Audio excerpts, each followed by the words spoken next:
हमारे साथ मौजूद हैं बहुजन समाज पार्टी के संभावित प्रत्याशी गौरव नंद जी, जो सदर विधानसभा से संभावित प्रत्याशी हैं। उनसे हम बात करेंगे। गौरव जी, अपने बारे में थोड़ा बताइए। सबसे पहले बहुत बहुत धन्यवाद आपका।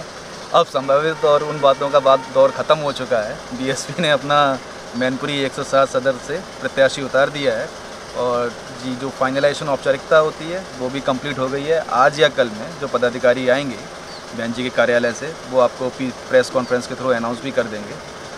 अब हम आपका स्वागत करते हैं। पूछिए आप सवाल जो आपको पूछना है। गौरव जी, बसपा का कभी खाता नहीं खुला है सदर विधानसभा से, क्या कहना चाहेंगे इस पर?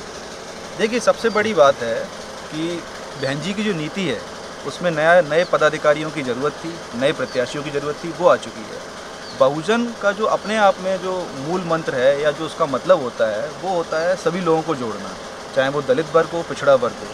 पिछड़ा वर्ग अभी तक इसलिए भी बटा हुआ था क्योंकि उनका कोई बड़ा नेता या वो प्रत्याशी जो सभी पिछड़ों को एक करे वो नहीं था। तो बहन जी ने इसको देखते हुए सर्वजन हिताय की जो उनकी एक नीति थी उसके तहत उन्होंने एक अति पिछड़ा वर्ग से इस बार प्रत्याशी उतारा है मैनपुरी 107 से। और इस बार ना सिर्फ खाता खुलेगा बल्कि हम बहन जी को फिर से मुख्यमंत्री बनाने जा रहे हैं। और जनता से जो हमें सपोर्ट मिल रहा है उससे ना सिर्फ हमारा वोट बैंक अपने साथ है बल्कि जितना भी रुष्ट वोट बैंक है, चाहे वो करंट की जो सत्ता है भाजपा की, उनका वोट बैंक अपने साथ आ रहा है और जो सपा का जो रुष्ट वोट है वो भी हमारे साथ आ रहा है और अति पिछड़ों का, दलित वर्ग का और सभी वर्गों का साथ है और हम सबको साथ लेके चलेंगे और इस बार विजयी हासिल करेंगे। सपा के कैंडिडेट की बात करें तो अभी उन्होंने डिक्लेयर नहीं किया है अपना कैंडिडेट, लेकिन जो भी होगा मजबूत कैंडिडेट उनका होगा। कितनी बड़ी चुनौती मानते हैं आप? देखिए, राजनीति अपने आप में एक बड़ी चुनौती होती है और जो प्रत्याशी होता है वो वही होता है जो जीवन में अपनी चुनौतियों से लड़के आया हो। तो ये चुनौती कितनी भी बड़ी हो, हमारा लक्ष्य सीधा है, बहन जी को मुख्यमंत्री बनाना है और ये सीट निकाल के हम आपको जीत के 10 मार्च से आपसे साथ फिर से मिलेंगे और हम लोग सब उस जश्न का एंजॉय भी करेंगे। किन मुद्दों को लेकर आप विधानसभा चुनाव में उतरे हैं? देखिए, अभी जैसे ये उत्तर प्रदेश का चुनाव है तो सबसे बड़े जो मुद्दे हैं वो है भ्रष्टाचार को हटाना है और जो जातिगत गुंडागर्दी है उसको ख़त्म करना है। सर्वजन हिताय वाली जो नीति है उसको आगे बढ़ाना है। इससे बड़े मुद्दे जो अभी तक हम लोग छुपे रहते थे, जिनकी बात नहीं किया करते थे क्योंकि हमने लोगों को मंदिर मस्जिदों में उलझा रखा है। युवाओं के भले की बात कोई नहीं करता, युवाओं की शिक्षा की बात कोई नहीं करता, रोजगार की बात कोई नहीं करता।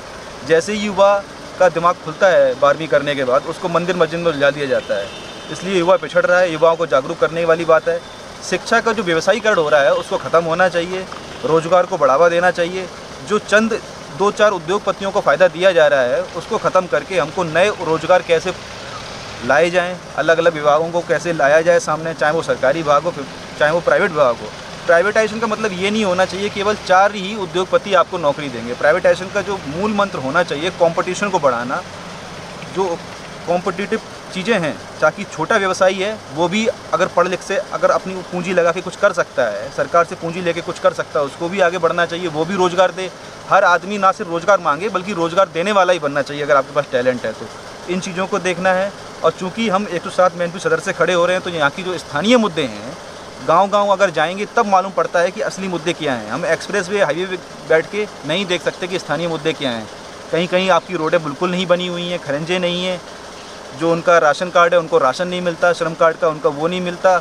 उनके जो विकास की बातें हैं, वहाँ के जो सरकारी स्कूलों की जो स्थिति है उसमें पढ़ाई नहीं होती, वो जर्जर स्थिति में है। बच्चे को वहाँ आप खाना तो दे रहे हैं मिड डे मील नाम से, लेकिन दूसरी चीज़ें जो इनकी आगे की उन्नति के लिए पढ़ाई वो नहीं कराई जा रही है। तो कहीं ना कहीं जो परंपरागत राजनीति रही है वो भटकावे की राजनीति रही है, मंदिर मस्जिद में भटकाने की राजनीति रही है, शिक्षा से दूर करने की राजनीति रही है। तो अब जो पिछड़ा वर्ग है, जो दबा वर्ग है, वंचित वर्ग है, दलित वर्ग है, ये सब एक हो गया है। सबको पता लग गया है कि देश को अगर लोगों को आगे बढ़ना है तो किस तरीके से आगे बढ़ना है। तो अब उन्होंने ठान लिया है कि गौरव नंद को जिताना है मैनपुरी 107 से। ये थे गौरव नंद जी। इन्होंने अटकलों पर विराम लगाते हुए कहा है कि वो संभावित नहीं, अब वो प्रत्याशी घोषित होने वाले हैं बहुजन समाज पार्टी से सदर विधानसभा से। इन्होंने अपने विचार दस्तक टीवी से साझा भी किए। दस्तक टीवी के लिए अक्षय आर्यन, मैनपुरी।